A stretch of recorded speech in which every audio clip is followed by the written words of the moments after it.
Olá! Hoje a gente vai explorar uma ideia que, olha, vai na contramão de quase tudo que a gente vive no mundo moderno. A virtude do silêncio. Com base nos escritos do cardeal Robert Sarah, vamos mergulhar no porquê, numa era de barulho constante, o silêncio pode ser a nossa maior força. O caminho para o que é essencial de verdade. Bom, vamos começar por aqui. A premissa central da obra é essa. Estamos vivendo sobre uma ditadura do ruído.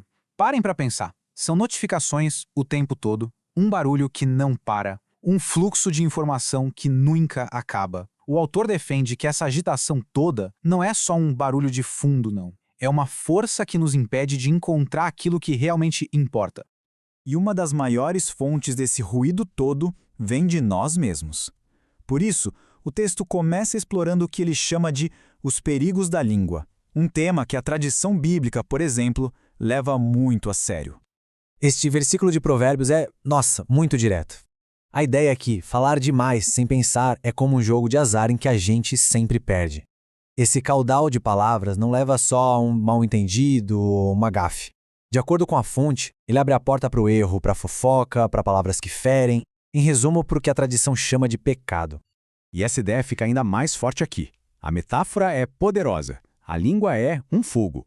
Um foguinho que, mesmo pequeno, consegue incendiar uma floresta inteira. A fonte usa essa imagem para mostrar como palavras sem controle podem contaminar não só uma conversa, mas a vida inteira de uma pessoa. Agora, o que é bem interessante aqui é como a fonte apresenta essa dualidade. A língua, por si só, é neutra. É uma ferramenta poderosa que pode ser inflamada por duas fontes bem opostas.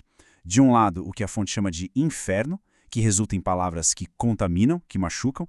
Do outro, o Espírito Santo, que transforma a fala num veículo para a sabedoria e para o bem. A grande questão, então, é quem está no controle da nossa fala. E para destacar a seriedade disso tudo, a fonte nos lembra da consequência final. Segundo o Evangelho de Mateus, toda palavra vã, ou seja, toda palavra inútil, dita sem cuidado, vai ser julgada. Isso eleva a importância do que a gente fala de uma simples questão de etiqueta para uma de responsabilidade espiritual profunda. Então, se o problema é o ruído e a fala descontrolada, qual é a solução? Vamos agora para a força do silêncio e ver como essa ideia é construída. O ponto crucial é este. O silêncio aqui não é ausência, sabe? Não é um vazio para a gente ter medo. É uma prática ativa. É como arrumar um quarto bagunçado para finalmente achar aquilo que estava perdido. Nesse caso, o quarto é a nossa mente. E a prática do silêncio cria o espaço que a gente precisa para ouvir o que é essencial, que na perspectiva do autor é a voz de Deus. E os benefícios dessa prática são muitos. Como a gente vê aqui, o silêncio prepara a alma para a oração e para o diálogo, mas também funciona como uma defesa. A fonte descreve o silêncio como um escudo e um baluarte, tipo uma fortaleza interior que nos protege da agitação de fora e nos ajuda a cultivar pensamentos mais claros, mais elevados. Não é passividade, é poder. E esta citação ilustra o ponto de forma brilhante. A frase de Madre Teresa, mencionada na fonte, reforça que aquilo que a gente mais busca não pode ser encontrado no barulho. A sede de sentido e de conexão só pode ser saciada quando a gente se afasta da agitação e entra no silêncio. A partir daqui, a lógica fica ainda mais profunda. Antes de aprendermos a falar com sabedoria, o autor argumenta que precisamos primeiro dominar uma habilidade fundamental, a de ouvir. Ok, vamos mergulhar nesta analogia que é tão simples quanto profunda. Nenhuma criança começa a vida falando. Ela passa meses, talvez anos, só absorvendo, ouvindo os sons, as palavras, os ritmos à sua volta. A fala é uma consequência da escuta. Então, o ponto crucial é que esse mesmo princípio se aplica à vida espiritual e moral. Para que as nossas palavras tenham peso, sabedoria e bondade, a gente precisa primeiro se tornar bons ouvintes. Ouvintes do silêncio, das outras pessoas e, na visão da fonte, de Deus. A escuta vem antes da fala que tem significado. E isso nos leva à parte final, à aplicação prática de tudo isso. Como é que o silêncio se transforma naquilo que a fonte chama de a arte de falar? A fonte nos dá este conselho bem visual de São Francisco de Sales. Primeiro, a postura padrão deve ser de quietude, com os lábios abotoados.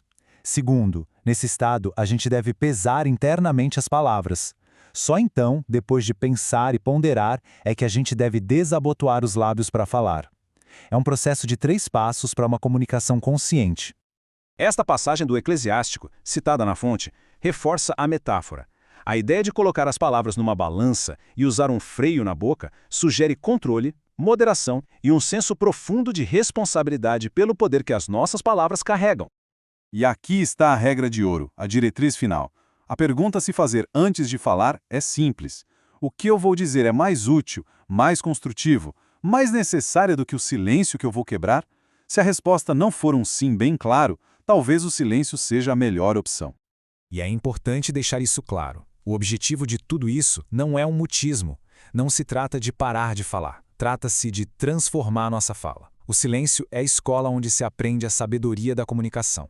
O timing certo, o conteúdo certo e o jeito certo de se expressar.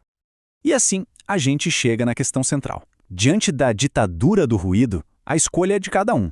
Vamos continuar preenchendo os nossos dias com a agitação constante ou vamos ter a coragem de cultivar o silêncio para encontrar um sentido mais profundo? A resposta, como a fonte sugere, molda não apenas o que a gente diz, mas fundamentalmente quem a gente se torna.